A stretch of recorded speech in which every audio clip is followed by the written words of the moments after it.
Thank you very much for the introduction. Let's go ahead and hop right in. My presentation is the complications and considerations in treating co-occurring diabetes with eating disorders. My name is Marisa McJilton. I have a Bachelor's of Science in Nursing, and I'm a registered nurse. My first foray into psychiatric nursing was in 2013. I started working with brain injuries and general adult psych. The facility that I worked at the time had a very small eating disorders treatment program, and it was the Laureate program. I really didn't have much to do with it. My exposure to eating disorders really grew when I came to Laureate in 2016. We didn't have a whole lot formally in the way of educating nursing staff about eating disorders and co-occurring diabetes. So I took advantage of what our health system had to offer in the way of endocrinology and the system and the way we work together.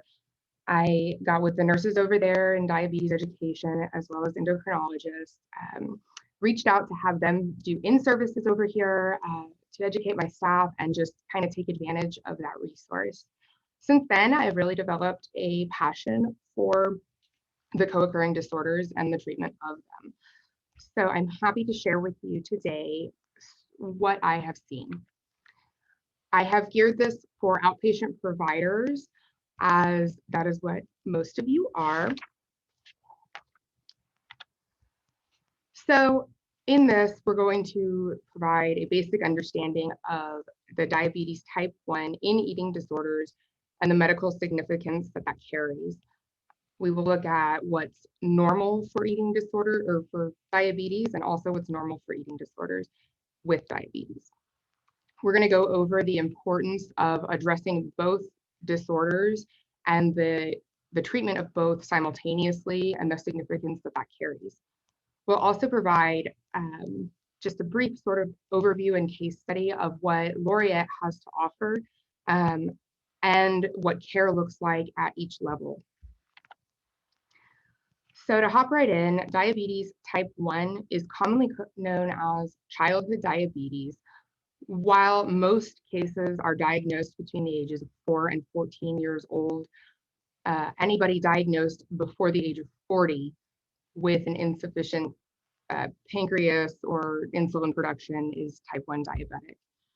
So a normal blood sugar of a fasting person is somewhere between 80 and 120. And a normal A1C is less than 6. So just a brief explanation of what A1C is it's a hemoglobin test. So it's a blood test where we look at the levels of glycolated hemoglobin in the bloodstream. It gives us approximately a 3-month view of what the blood sugar levels have been doing. The reason it's a 3-month view is because the average lifespan of a red blood cell is about 4 months. So at any given time, it's a really good way to see if sugar levels have been high, low, or relatively stable for that period of time. So with diabetes, especially with eating disorders, the typical blood sugar levels that you'll see are between 250 and 300, which is much higher, of course, than that 80 to 120. And to get the diabetes diagnosis, you have to have a hemoglobin of greater than 6.5 or 7, with 2 of those done in the same year. So typically, diabetes type 1 is autoimmune. Either the pancreas doesn't produce insulin or it doesn't produce sufficient insulin for the body to use. So a brief look at the pathophysiology. So when carbs are ingested normally, digestion begins. It starts in the mouth and continues through the intestinal tract. Your glucose levels increase. When insulin is available, it is the preferred method of energy use for the human body. So in diabetes, we have an insufficient or not functioning pancreas. Therefore, that glucose can't be transported across the cell membrane. When that happens, cell starvation begins, which leads to weight loss. And there are 2 actual mechanisms that weight loss begins. The first is that the kidneys hit their renal absorptive threshold, which means that they're trying to get rid of that glucose in the bloodstream that they're filtering. So they start making the body urinate and to get rid of that glucose in urine, and it actually kind of acts as a diuretic. So it starts that, as well as the kidneys will then begin to break down fatty acids, or the liver, excuse me, and that starts that fat burning process.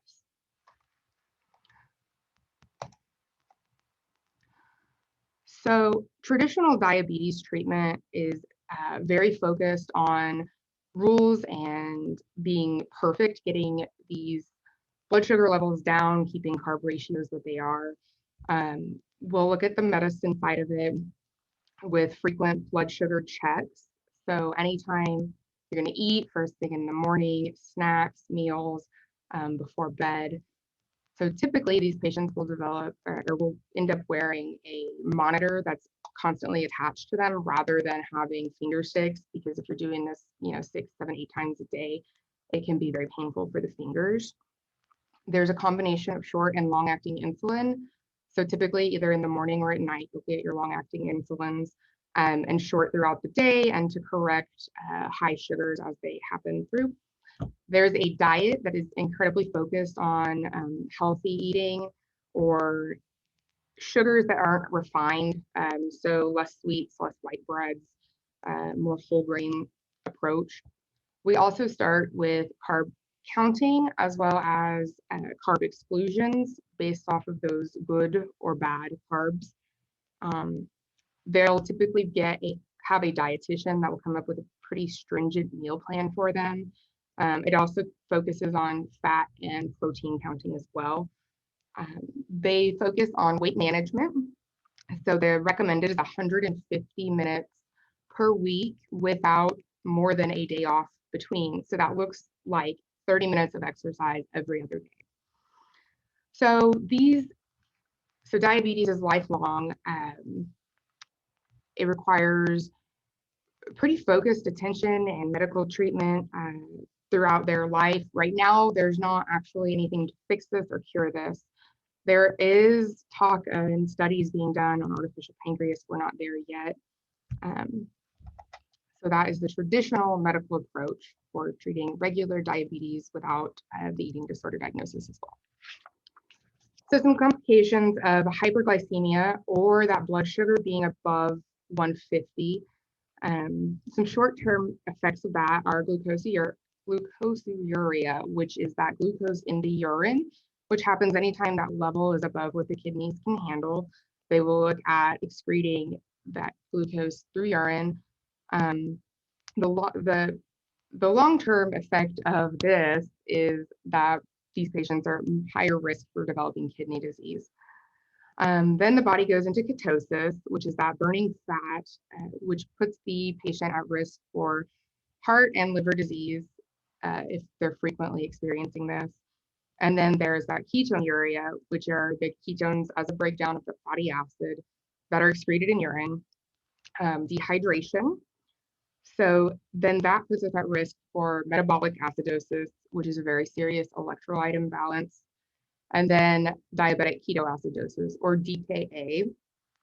Diabetic ketoacidosis is a result of that diuretic effect and dehydration.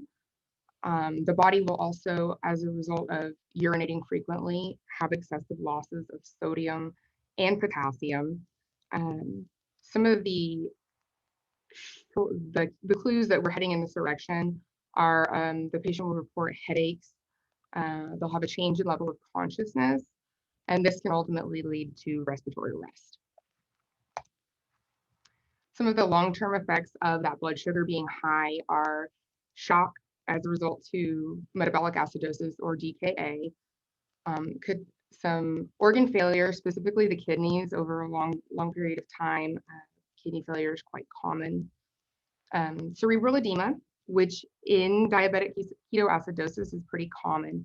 So as a result of the body trying to regulate the higher concentration of sodium and potassium inside of the cells, and that lower concentration outside, there'll be a rapid shift in the cells, shifting fluid out, trying to regulate that homeostasis, and that rapid fluid shift out into the out of the cells and into the vascular system can create that fluid on the brain.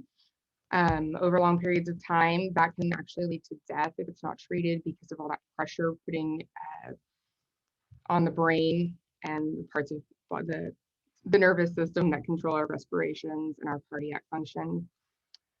They are at risk for microvascular disease over longer periods of time. This is where you'll see those issues with healing, with wounds getting infected, and that type of stuff. Then we go into diabetic retinopathy, which is the blindness associated with diabetes. This is actually very common over long term in our patients with co-occurring eating disorders and type 1 diabetes. They are at risk for cardiomyopathy, which is the death of the cardiac tissue, putting them at risk for all sorts of heart disease and long-term vascular issues. They also have peripheral neuropathy, which is the either tingling or the feeling of being on pins and needles in the limbs, the fingers, the toes, or not being able to feel when they're hot or cold or that they've been injured.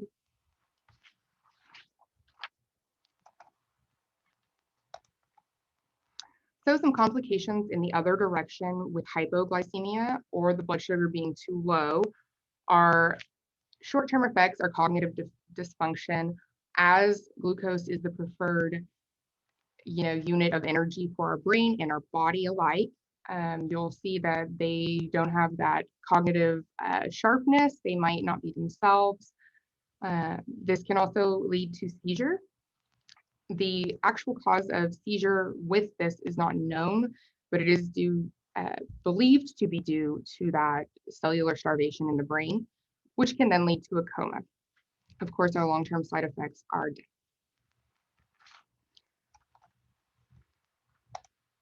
I did want to take the time to share a couple of statistics with you. I did choose to put them in quotes this way because I feel that the impact is a little bit more significant when you hear them this way. So women with type 1 diabetes are twice as likely to develop an eating disorder as those without. And the prevalence can range between 31 and 40% of females aged 15 to 30 years.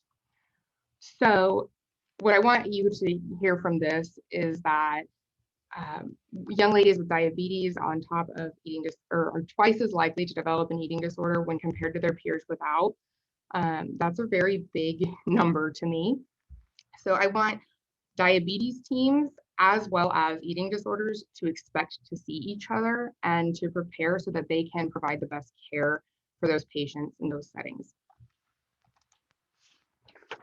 The death rate, so from diabetes alone is roughly 2%, and from anorexia alone is around 6.5%. But when you combine the two, that number jumps to 35%, and that is a very alarming number of treatable disorders. So why? What are the risk factors? What causes this? There are no actual clinical causes proven to say, okay, you have this, this, and this, so now you're going to have an eating disorder with your diabetes. However, when we look at how we treat diabetes typically and how we can be predisposed to an eating disorder, it's thought that there's a lot of stress around the rigidity of diabetes that really puts our girls at risk.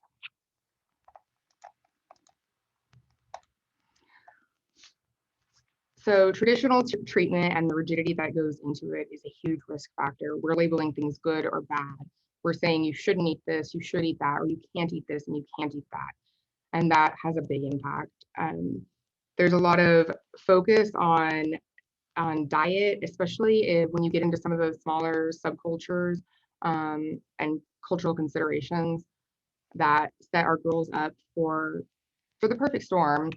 We teach that you should be a perfect diabetic, and it's a thing that they strive for. Being too high is scary, being too low is scary. So there's this big emphasis on being perfect with your meal plan, with your blood sugars, with what you're reporting.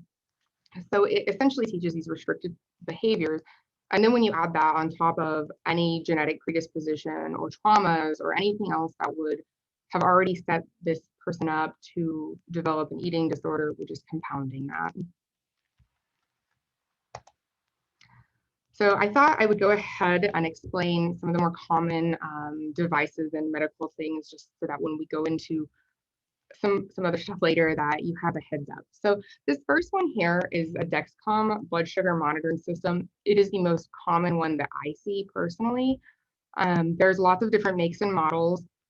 They range in size, but the little device there with the orange piece is with the application piece. And it just sort of, you load the other little thing there and it clicks on like a sticker, and then the other piece is not needed. This will transmit in real time blood sugars to the cell phone or to whatever device you choose 24/7. So this also is a way to, it's a great way to check your sugar, but it's also a very enabling way to become obsessive when you have that kind of access. So here is an Omnipod insulin pump. This is the most common brand of pump that I've seen in practice. There are, again, different levels, different models available based on insurance usually. And this will actually be loaded with insulin, and you can deliver insulin as well as monitor that sugar. You'll see your basal, you'll be able to enter your carb counts, and it does all of the work for you. They're wonderful when they're used correctly. So then on the other picture there, these are different types of insulin pens. They can be short, they can be long acting, they can be intermediate, they can be whatever is determined the patient's needs are best fit with. They do look very similar to just a desk pen. And the way those work is you set the end of the pin, you'll twist it until it's at the number that of units of insulin that you're ready to give. You just hold it up to your skin and you push a button and it injects.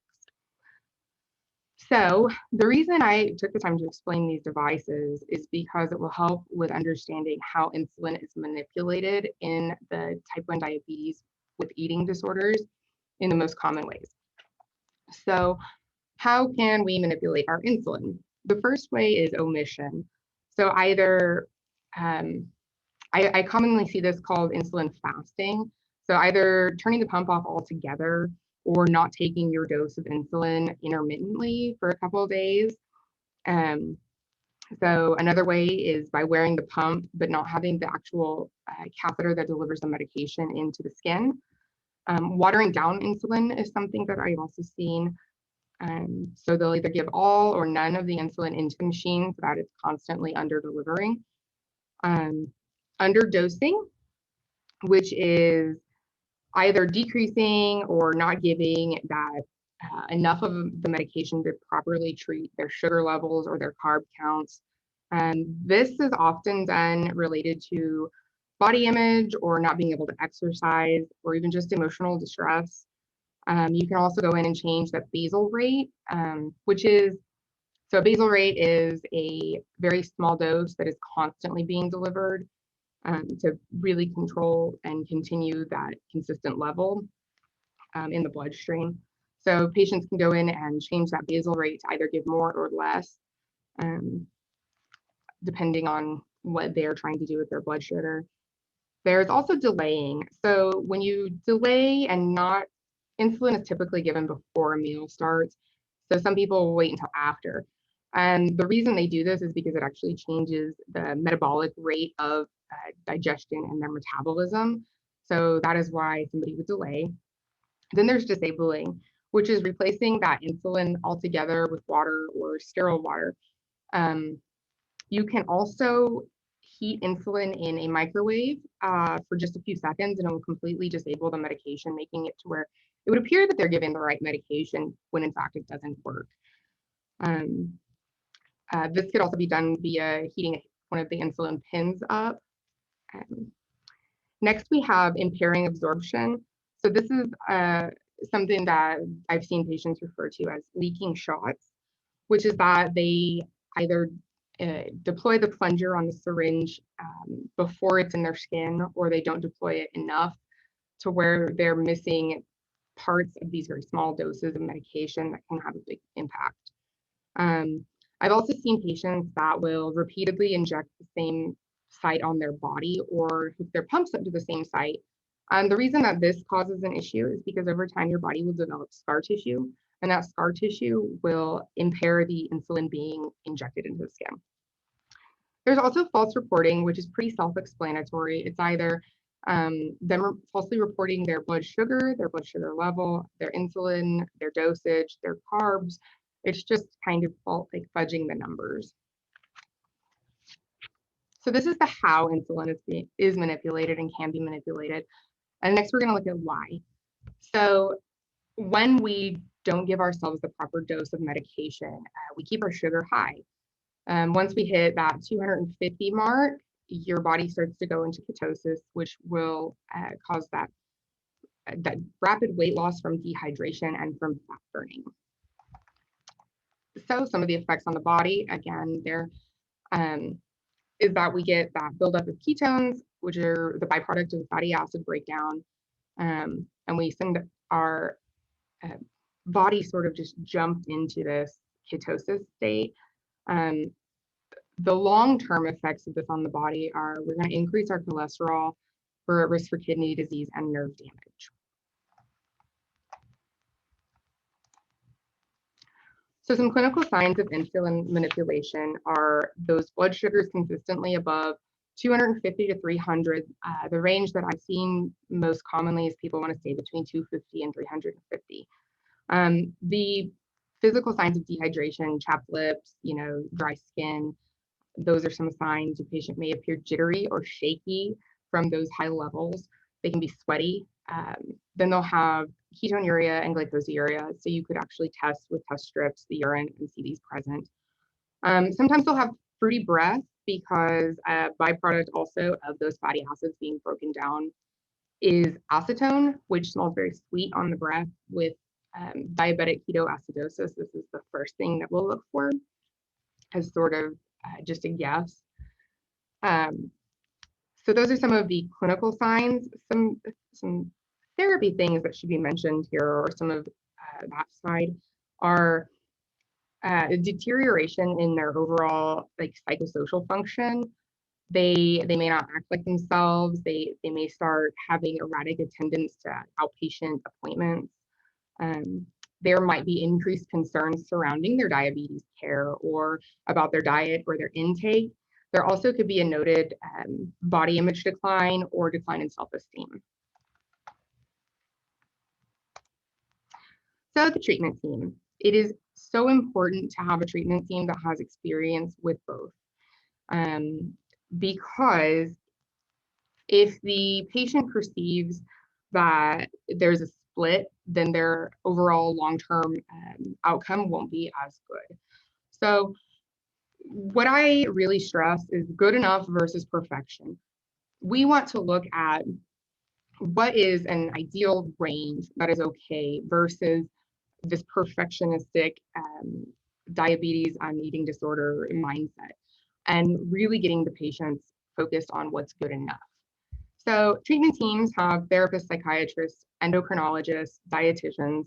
At higher levels of care, you'll have nursing staff and techs.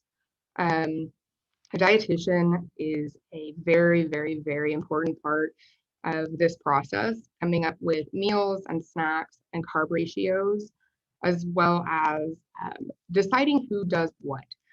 Understanding your role in the team and what you're responsible for is a really big deal. Communication and collaboration are huge. I cannot tell you how many times I have called endocrinologists, I've called their nurses, and have said, hey, help me. What do I do for this person? Or what would you suggest?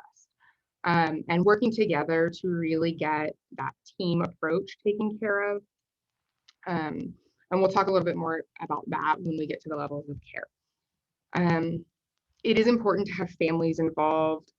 They also can provide sort of a background for us to get a baseline for the patient. Like I said, it is incredibly important that the patients feel that the diabetes team and the eating disorders team are a unified front. If there's a split, it will deteriorate the trust on both sides. So it's very important. So as far as expectations of treatment, you can definitely expect longer stays and initial higher levels of care. And this is because of the way we have to sort of strip down the treatment and start from the very beginning. We have to see where these patients are. We have to see what they're doing. We have to a baby step through the eating disorder and the diabetes together and making sure that everything is stable for them. These are both lifelong disorders that can be that can pop out and you can have issues at any time. So insurance companies are very familiar with treating for longer and are more likely to approve. But they also both come with that sort of rehospitalization is likely at some point for either one or the other or both. So I'm going to talk about the levels of care here at Laureate strictly because that's what I know. We have the acute level, we have residential, we have our partial hospitalization, and we have outpatient. I personally don't do a whole lot with outpatient. I do answer questions, of course, if patients have them, but I really focus on those first three because that's where my level, my involvement is. So let's take a look here at the acute level of care. So this is the assume then resume method, and this is not done because we're expecting our patients to try to do some of the behaviors or anything like that. This is really about where are they. So we take all of the control over insulins, pumps, medications, and everything. We just take it all away. Nursing does it, doctors do it, that our techs help, the dietitian with carb counts. We take all control just to see where they're at. We don't know what their regular blood sugars look like. We don't know what their behavior use is, or if they were honest about the types and the amount of behaviors being used. So we always stop their pumps. This is also done just for general safety. You know, insulin is a very powerful medication, and sometimes patients decline into suicidal thoughts or ideation after admission, and to prevent self-harm via insulin or with needles that are involved, we just go ahead and stop all of it. We will typically not show the patient their blood sugars, their blood sugar levels, the amount of insulin that they're giving. We keep that kind of tight until we know where they're at and if they're going to handle that or if they need to process through that with therapy, if they tend to spin on numbers or get paranoid about lows. The ultimate goal here is getting them medically stable and educating them on what their body needs, what these behaviors will do, and how they can start to take control of that.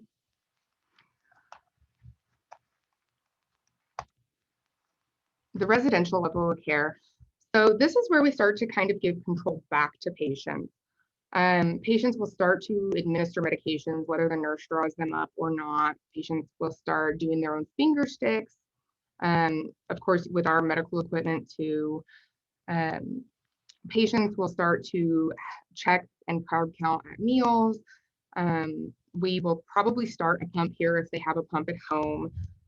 We will take their blood sugar levels for the last 72 hours and we'll send these back to their endocrinologist or their home team to see and evaluate.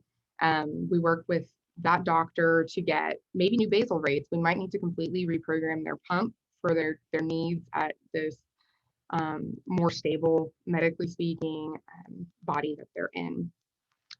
Our goal here is to build rapport. We're giving back that control that we took from them, but it's very important to do so in small steps because this is where a lot of those very dangerous behaviors will appear. And this is where you'll start to see those struggles and the decline before they get better. This is where patients will start to help nursing staff and their dietitian maybe make adjustments if their meal is above the recommended carb count level, and we'll start to just go in that direction. So I'd like to take a minute to talk about a case study here where we had a 15-year-old female. She had diabetes. She's the oldest of 3. The other younger children had a different father. She was diagnosed with diabetes at the age of 8. Very significant purge behaviors, which are important when we look at those electrolyte levels and some of those electrolyte imbalances that come with keeping yourself in ketosis. Her biological father was not involved. He left at infancy, but her stepfather was around for that part of her life. She has a very significant history of insulin manipulation. She's a vegetarian and also observes strict Orthodox Judaism and kosher rules. That part's important also because I feel like the kosher rules tend to already be very strict, and it adds to that compounding rules that need to be followed with diabetes, with being kosher, and also being vegetarian, and then the eating disorder. So I bring her up here because when we had her medically stabilized, we could get to a certain area with blood sugars were not super great, but they were stable. And then when we started to give control back, we saw a lot of very high sugars, very big swings from lunch to dinner, as well as drops, and that clues us in that there's something going on. So I'm lucky enough to have here, we had her sit down and come up with a list of all of her ways she would manipulate her insulin.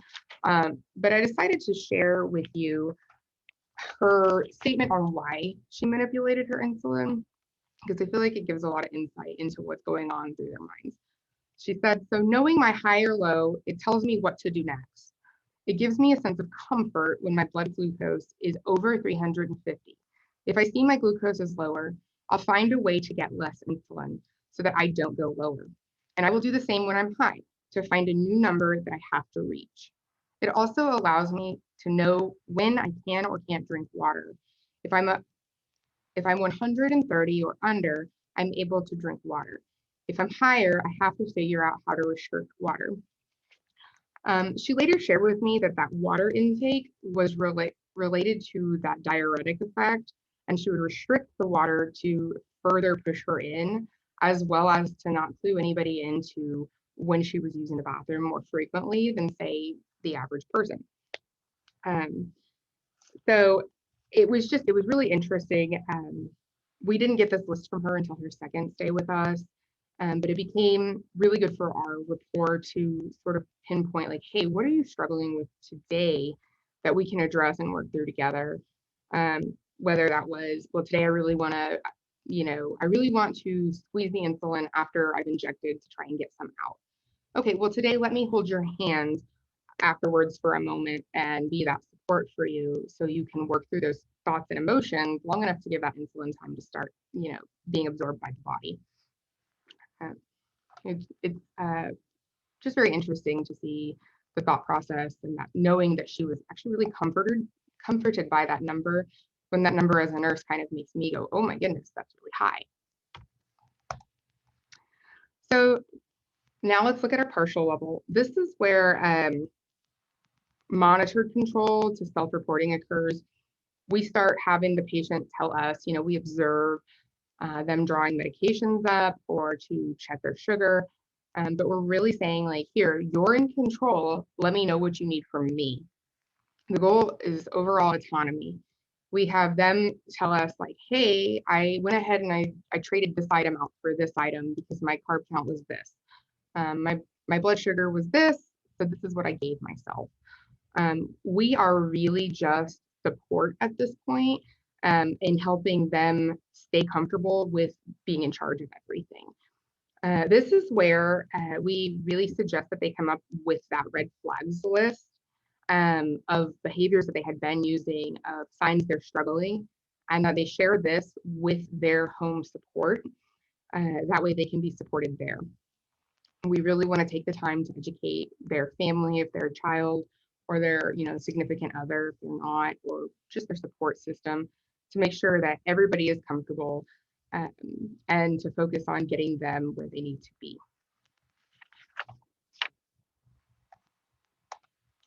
Lastly, I would like to talk about what recovery looks like, because it's different. Recovery for a patient with diabetes is different than that of somebody with just an eating disorder. So our goals here are consistency, that they are consistently checking and giving themselves the appropriate levels of medication. They're going to their appointments, they're doing what they need to do, but also that they're being flexible. We don't want that, no, I can't have this. We want them to adjust. Hey, I've got a birthday party to go to later, so I might have smaller carb ratio with breakfast or with my snack. And that way I can have a piece of birthday cake at the birthday party, and I'll know that then I'll need to adjust and check and follow up with my insulin, because that being able to take part really it helps with that eating disorder side of recovery, as well as it allows them to still be a teen. They're not missing out on those things, or a child. The big focus is on moderation. We don't want all or nothing anything. We want these ladies to be able to go out to lunch with a friend and have whatever they're having, without being so focused on the eating disorder or their blood sugars that they're going to maybe pick something different. But that those items are okay. They do need to continue to work on their eating disorders, thoughts, and behaviors. This is a big deal, because somebody might think they're in a place to just sort of stop the eating disorder side of it, when that could come up at any time. So it's really important that they continue to do that work with both teams to follow up. So this is where I like to mention that, their diabetes isn't going to just go away.